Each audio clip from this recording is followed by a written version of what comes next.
Everyone, welcome back my new blog guys. Good morning, Radhe Radhe, नमस्ते आप सभी को। आज है बृहस्पतिवार और मौसम बहुत शानदार है। आज का मॉर्निंग हो चुकी है और चारों तरफ बादल ही बादल हैं। कल तो बारिश हुई थी, आप जानते ही हैं, कल बहुत शानदार बारिश हुई थी। कल वाले ब्लॉग में आपने देखा होगा, है ना। तो अभी भी बादल है बट बारिश का कोई चांस नहीं है, लगता ही नहीं कि बारिश होगी। तो हमारे ना छत पे हमने ना दो झंडे यानी दो तिरंगे लगाए थे। तो छोटा वाला जो तिरंगा है वो मैं लेकर आई थी और ये बड़ा वाला जो तिरंगा है ये हस्बैंड लेकर आए थे। तो इन्होंने बोला था कि 15 अगस्त के बाद ना हम इसको निकाल के रख देंगे। तो हमने रखा नहीं था, तो हमने आज इसको निकाल के रख दिया है तय बना के। और हस्बैंड कहते हैं हमेशा कि जब मैं नेकर में हुआ करूँ ना तब तुम मेरा ना ब्लॉग शूट ना किया करो। लेकिन मैं भी क्या करूँ, मैं तो ब्लॉगिंग मेरी तो मॉर्निंग से ही स्टार्ट हो जाती है। तो मैंने इनसे बोल रही थी कि आप नेकर में रहते ही क्यों हो, आप ना पूरे कपड़े पहना करो, क्योंकि आपको तो मालूम ही है ना, घर में ब्लॉगिंग होती है तो आपको मतलब रेडी रहना चाहिए। और यहाँ पे ये देखिए उठ गई हैं मेरी बेटियाँ और ना मुंह धुला है ना पानी पिया है अभी, और सीधा बस एग्ज़ाम की तैयारी करने के लिए बैठ गई है। क्योंकि पेपर चल रहे हैं ना, तो बहुत ज़्यादा टेंशन रहती है आजकल के बच्चों को, पता नहीं क्या हो गया है और आंखें मल रही है यहाँ पे।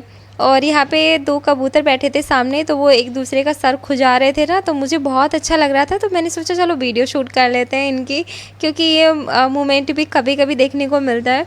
उसके बाद मैं अंदर आ गई थी और झाड़ू तो लगा दी है मैंने, और मैं यहाँ पे पानी पी रही थी। तो मैंने सोचा चलो बैठे बैठे थोड़ी सी एक्सरसाइज कर ली जाए, थोड़ा हाथ पैरों को घुमाया जाए, क्योंकि मांसपेशियों को हिलाना भी तो बहुत ज़रूरी है भाई।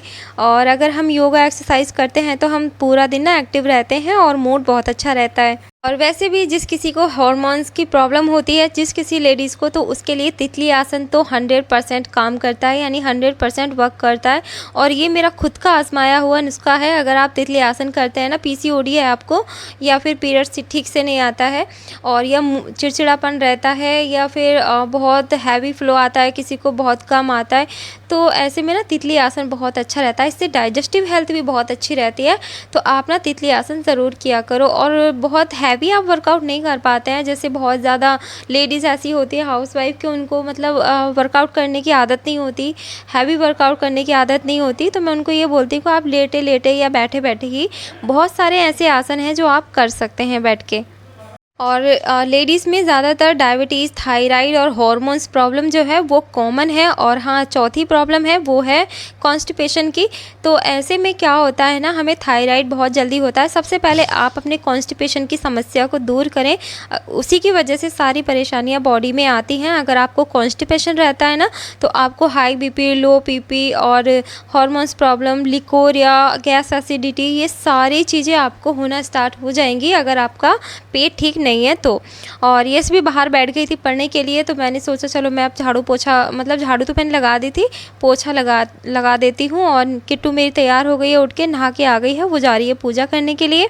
तो मैं सारे में साफ़ सफाई कर देती हूँ, तो पोछा लगा देती हूँ पहले ही। और कभी कभी तो जैसे मेरा मतलब नाश्ता बनाने में थोड़ा लेट हो जाता है ना, तो मुझे बहुत ज़्यादा लेट हो जाता है पोछा लगाने में। और घर की साफ़ सफाई का जो टाइम होता है ना, वो सुबह का ही ठीक रहता है। अगर थोड़ा भी लेट हो जाए ना, तो फिर वो मन भी नहीं करता साफ़ सफाई करने का। और अब त्यौहार भी आ रहे हैं ना, तो त्यौहार पे बहुत ज़्यादा साफ़ सफाई करनी पड़ेगी। तो अभी क्या है ना, कनागत चल रहे हैं, यानी पितृपक्ष चल रहा है अभी। तो ऐसे में ना मैं अभी घर की साफ़ सफाई नहीं कर रही हूँ। और जैसे नौ दुर्गे स्टार्ट हो जाएंगे, उसके बाद मेरी साफ़ सफाई थोड़ी थोड़ी स्टार्ट हो जाएगी। और जितने भी गर्म कपड़े हैं वो सब निकाल के मैं धोना शुरू कर दूँगी थोड़े थोड़े, क्योंकि मेरे हस्बैंड जो हैं उनसे तो मुझे कोई उम्मीद होती ही नहीं है। जितने हैवी कपड़े हैं या नहीं हैं, जो भी हैं, चादर है, दड़ी है, सारे कपड़े मुझे वॉश करने पड़ेंगे दिवाली से पहले पहले ही, यानी करवा चौथ से पहले ही मैं आधी से ज़्यादा सफाई कर लेती हूँ। सिर्फ थोड़ी बहुत सफाई रह जाती है जो दिवाली पे होती है, वरना उससे पहले ही मैं सारे कपड़े जो हैं वो धुल के पैक करके रख देती हूँ। हस्बैंड जा रहे हैं अभी बैंक अपने, तो यहाँ पे ना मैंने उनको शेक दे दिया है। और आज हम लोगों ने सभी ने शेक पिया है, क्योंकि मौसम ना कभी गर्मी हो रही है कभी ठंड हो रही है, तो ऐसे में क्या है ना, थोड़ा सा खांसी जुकाम फीवर वगैरह होने का खतरा रहता है। तो हमने सोचा चलो कुछ टाइम तक हम लोग दोनों टाइम शेक ही पीते हैं। तो मैं तो खैर एक ही टाइम पीती हूँ, हस्बैंड पी लेते हैं दोनों टाइम, क्योंकि वो डाइट पे हैं अभी, मैंने पिछले कल वाले ब्लॉग में भी आपको बताया था।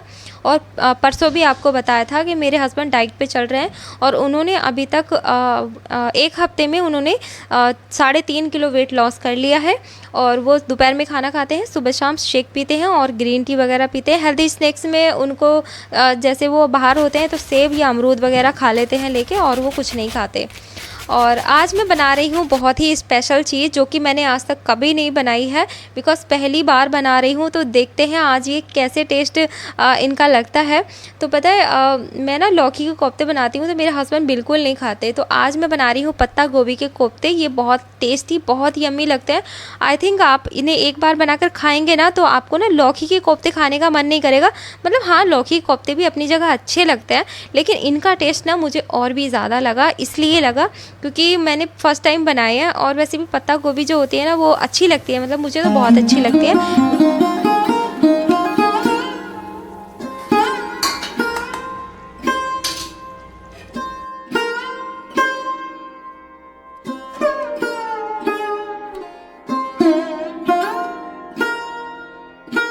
तो हे गाइस, अभी खाना बन गया है और खाने में आपको बता ही दिया है मैंने कि मैंने बनाए हैं आज पत्ता गोभी के कोफ्ते और चावल। फर्स्ट टाइम पत्ता गोभी के कोफ्ते बनाए गाइस, बहुत टेस्टी बने हैं।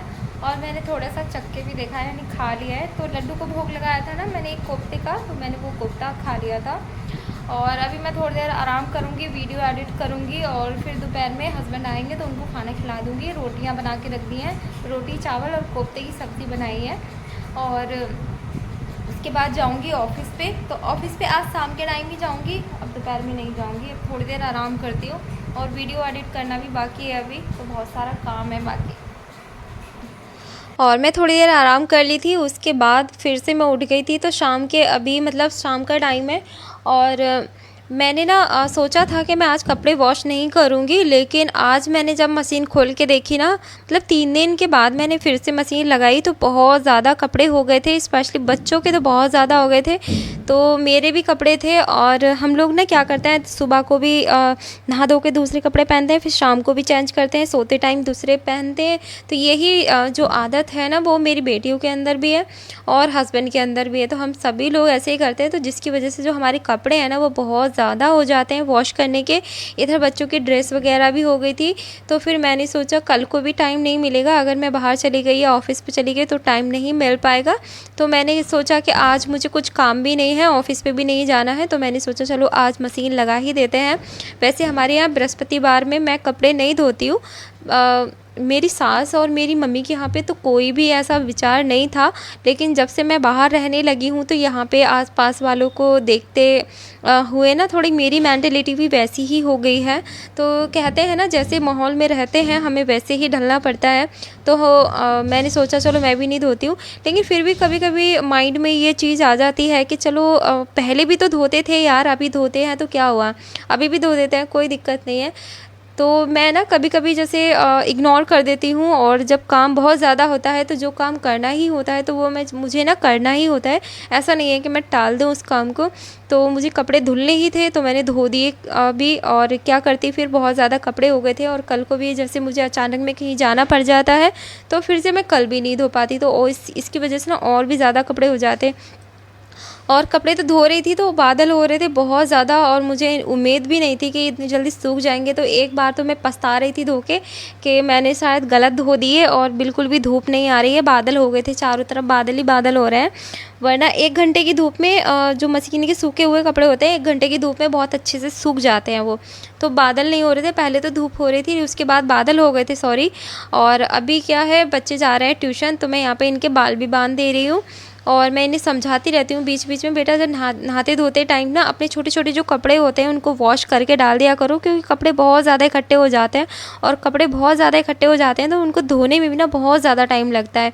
और जैसे मेरी नाइट वेयर के कपड़े होते हैं, मतलब रात को पहनने वाले कपड़े होते हैं, जैसे मैक्सी, टी शर्ट, लोवर वगैरह हो गया, तो उनको तो मैं हाथों हाथ धो के डाल देती हूँ, वॉश करके डाल देती हूँ। दिन में कोई भी विचार नहीं रखती, किसी भी दिन धो के डाल देती हूँ। तो वही चीज़ मैं बच्चों को समझाती हूँ, लेकिन अभी क्या है ना, बच्चों के ऊपर प्रेशर है, पढ़ाई का एग्ज़ाम चल रहे हैं, तो मैं ज़्यादा फिर इनसे कुछ कह भी नहीं सकती। तो इस बार तो काफ़ी अच्छे से तैयारी कर रही हैं मेरी बेटियाँ एग्ज़ाम की, तो मुझे लग रहा है कि शायद इस बार तो नंबर अच्छे ले आएंगी। अब तो वो तो फाइनल में ही पता चलेगा कि नंबर कैसे आए हैं इनके। बाकी जो इनकी टीचर है, ट्यूशन टीचर, तो वो काफ़ी ना स्ट्रिक्ट है, और उसी की स्ट्रिक्टनेस की वजह से ना ये दोनों पढ़ाई पे अच्छे से फोकस कर पा रही हैं। अदरवाइज़ ये पढ़ती नहीं है और टीवी देखना शुरू कर देती हैं, बस इतना ही करती हैं। तो वो जो मैंने ट्यूशन टीचर लगाई है ना इस बार, बहुत ज़्यादा स्ट्रिक्ट है और उसी के कब्ज़े में ही आती हैं ये दोनों, तो इसीलिए। और बच्चे ना, ऐसा बच्चे क्या, हम बड़े भी कभी कभी ऐसे ही हो जाते हैं। जब तक किसी चीज़ का हमारे ऊपर प्रेशर ना हो ना, तब तक हम वो काम करेंगे ही नहीं। जैसे कि अब हाउस वाइफ को ले लो, बहुत सारी हाउस वाइफ ऐसी है और वर्किंग वूमन भी ऐसी होती हैं, जब तक उन्हें कोई हेल्थ इशू ना हो ना, हेल्थ इशू क्रिएट ना हो ना, तब तक वो अपने ऊपर ध्यान ही नहीं देती हैं। और जब हमें हेल्थ इशू हो जाता है ना, फिर डॉक्टर के चक्कर लगाते रहते हैं हम लोग, और फिर भी अपनी डाइट पे बिल्कुल भी ध्यान नहीं देते, अपने रूटीन पे बिल्कुल ध्यान नहीं देते। तो ऐसी बहुत सारी लेडीज़ होती हैं जो कि अपनी परेशानियों को इग्नोर करती रहती हैं, और छोटी छोटी परेशानियां फिर एक दिन बड़ा रूप ले लेती हैं। तो बस मैं आपसे लास्ट में यही कहना चाहती हूँ, एक हेल्थ कोच होने के नाते, कि आप अपने लाइफ स्टाइल का बहुत ज़्यादा ध्यान रखिए। योगा सुबह शाम ज़रूर करिए, आधा एक घंटा, ज़्यादा भी टाइम नहीं मिलता तो आप 10-10 20-20 मिनट अपना लिए ज़रूर निकालिएगा। और पानी पूरा करिए अपनी बॉडी का, टाइम से खाना पीना करिएगा। बे टाइम खाना बहुत ज़्यादा हानिकारक होता है हमारे शरीर के लिए। और बच्चों ने डिनर कर लिया है मेरे, और अभी पढ़ाई के लिए बैठ गए हैं। सो फ्रेंड, आज का ब्लॉग आपको कैसा लगा है मेरा कमेंट करके ज़रूर बताइएगा। जो बीच बीच में आपको मैं फ़िटनेस की जानकारी वगैरह देती रहती हूँ या टिप्स देती हूँ हाउस वाइफ को, तो आपको वो कैसे लगते हैं आप कमेंट में बता सकते हैं। और कमेंट में राधे राधे लिखना बिल्कुल भी मत भूलिएगा। तो मैं जा रही हूँ अभी सोने के लिए। रात के सारे काम मैंने कर दिए हैं, पूरी किचन को अच्छे से साफ़ कर दिया था, और मैं दूध लेकर आई थी तो दूध को भी मैंने अच्छे से बॉईल कर दिया है। और मैं मिलूँगी नेक्स्ट वीडियो में एक नया कंटेंट लेके, तब तक के लिए बाय बाय।